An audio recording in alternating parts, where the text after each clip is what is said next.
And welcome to the news today here on YHC. And we're going to get started with a few guests today. We have from the Next Step program here in Dexter and for serving for Stoddard County. And we've got some guests here, Megan Mitchell and Jennifer Land, along with us from the Next Step program. And first of all, ladies, welcome and glad to have you on today. Thank you.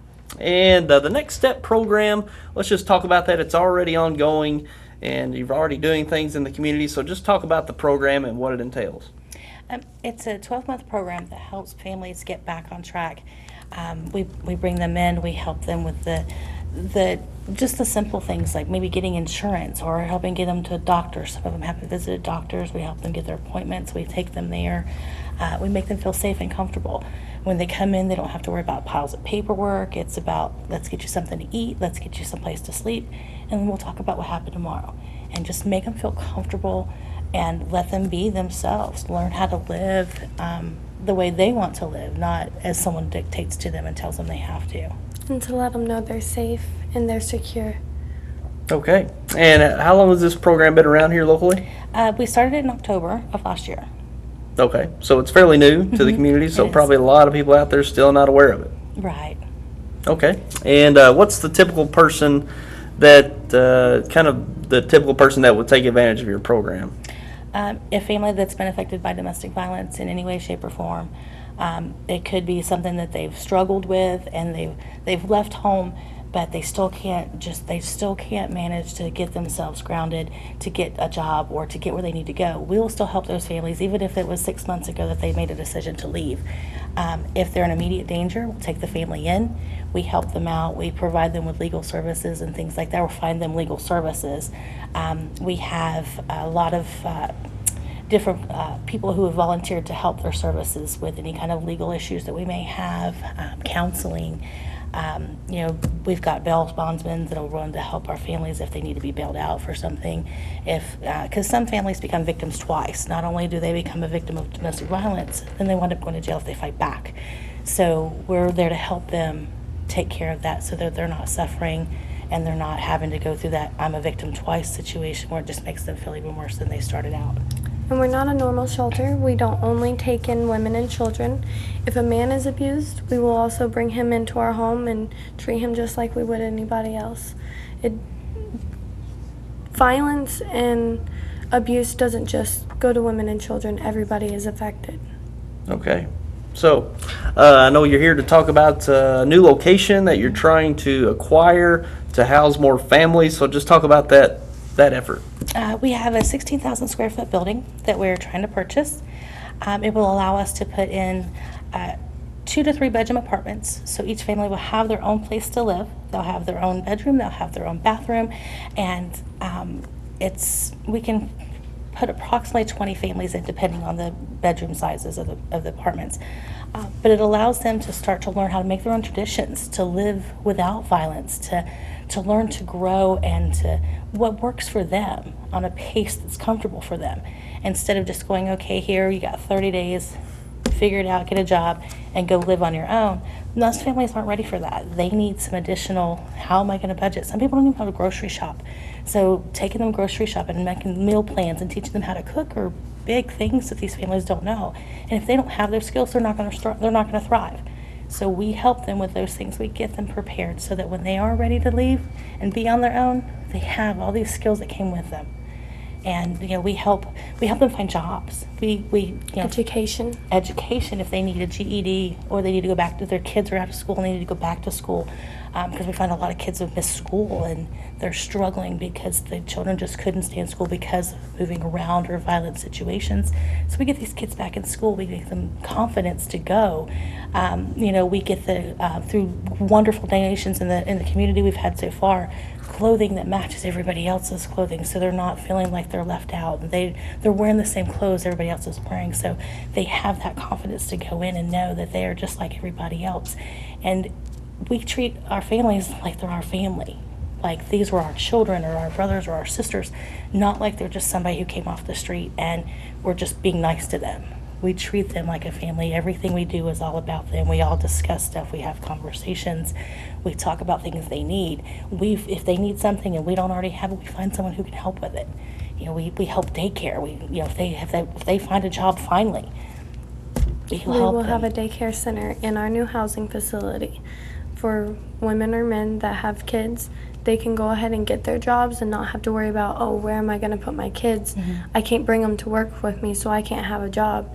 We will donate our time and volunteer to help take care of your children for you while you're working. Okay, so this new location, you're just basically probably stretching out your current location and needing We a are. bigger location. We have 4 families, so we're having some growing pains, but we're managing. But to maintain 4 facilities or different facilities to help to maintain all the families has become a struggle. So we need one place that we can keep everybody safe, where we know that everybody is living comfortably, and one place will certainly take less resources on us than several places. So. Okay, so certainly it takes funding, takes resources to acquire this, so that's what you're here to talk about, your fundraising effort, and it's ongoing, and you've got a couple of months to basically put some funds together to acquire the new location. So just talk about ways that people can get in touch with you, or what kind of fundraising efforts you're going to be having out in the communities that they can seek more information from and also contribute as well. Sure.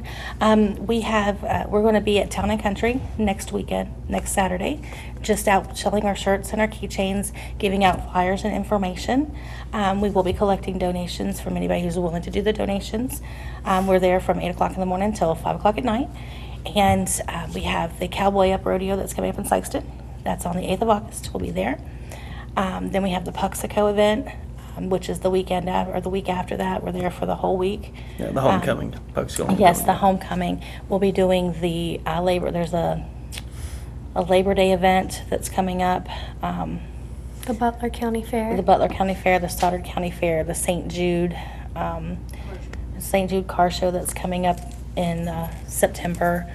So we've got quite a few events that we're doing. We have a craft fair that's coming up as well in October. We've got an Oktoberfest in October. So there's, like I said, we've got quite a few events that are just coming up to help us gain these funds. We want, our families to know that people support them in their decisions. So, anything, if anyone has any ideas, they can certainly contact us through email. We are the Next Step program. It's nextstephousing@gmail.com. They can contact us by mail, which is at our Post Office Box 224 here in Dexter. And we are on Facebook. If you look up a group, the Next Step program, you'll find us on Facebook. You can find it through me as well. My name's Jennifer Land. If you look me up, you'll find that it's attached to my page as well. So we've got several different ways to do it. We have a GoFundMe account, which is under the Next Step program, for anybody who wants to do anonymous donations, or anybody who has family out of town. Because I know I have a few people that are out of town who are like, if we could do this, then they've offered to do those kinds of things. So Sure. And anything helps. We are very appreciative for everything. And sure, talking about these ways to contribute, as you see there, the Post Office Box 224 Dexter, zip code 63841. If you want to seek out more information from them, you can email there, the Next Step Next Step Housing @gmail.com, and on social media, of course, Facebook and GoFundMe. Some folks out there may not be familiar with the GoFundMe platform. It's basically a social media platform where organizations or individuals seek out just some help financially for whatever it is, whether it's medical or people just in a tough way to seek out some temporary help financially to fund a certain endeavor. And you can do that as well through GoFundMe. You can make an anonymous donation through that platform, and we're actually going to put that on our Facebook page later on this afternoon. After we get done with our newscast, we'll post that link on our Facebook page, so you can go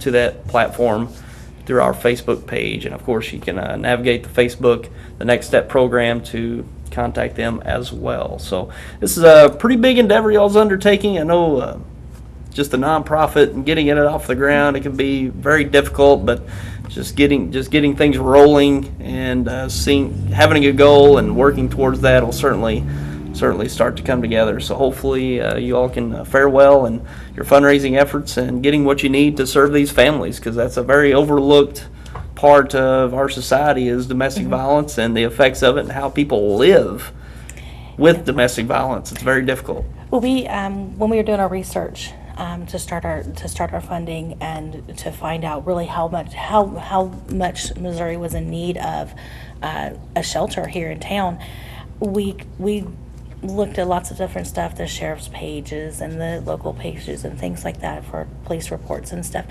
And Missouri actually ranks number 7 in the United States for domestic violence. And that's just, it's horrible. I mean, if we were a state that ranked number 7 with a flu epidemic, who would come, and you would have all these things coming out, the Red Cross would come out and these people come out because it would be a state of emergency. And I find this no different. These people are in need, they're in need of help. We've turned away over 20,000 people last year because there was no shelter space. As a state, that's a lot of people who didn't get food, who didn't get clothing, who had nowhere to take their children and had to return to their situation. And that's just too many. That's a lot. Yeah, it's in the shadows and not where everybody can see it, so it makes it certainly difficult. Yeah. And I would like to tell the families to not be afraid to ask for help. We are here for a reason. Okay. All right. Anything else you'd like to share about your organization or anything going forward? No, I think we've covered everything, but thank you so much. We appreciate it. Sure. Yes, thank And you. got to admit, it's the first time when y'all came across us here at the station, first time I heard your program, and we're out in the community quite a bit, so I know you're new, but it certainly helps to get the word out for everyone to know about you and what you all can provide for them. And we appreciate it. Like I said, we know there's a lot of families out there. We've talked to families that we know are in need, and they're still afraid to ask, and that's okay. When they're ready, we'll be here. All right, We'll be here that's when they're great. And it's the Next Step program here in Dexter, but y'all provide services for those surrounding communities, and as I understand it, this is the only one in Stoddard County. The only one in Yes. Stoddard County. Okay, so it's a great resource for those in Stoddard County looking for help, and these ladies and their organization are there to help in any way that they can. So it's a great asset for the community and surrounding communities of Dexter. So yeah, thank you ladies for coming on and sharing with us. Thank you. Good luck with everything going forward. Hopefully y'all can secure that location and provide more services going forward. We appreciate your help. All right. Thank you. And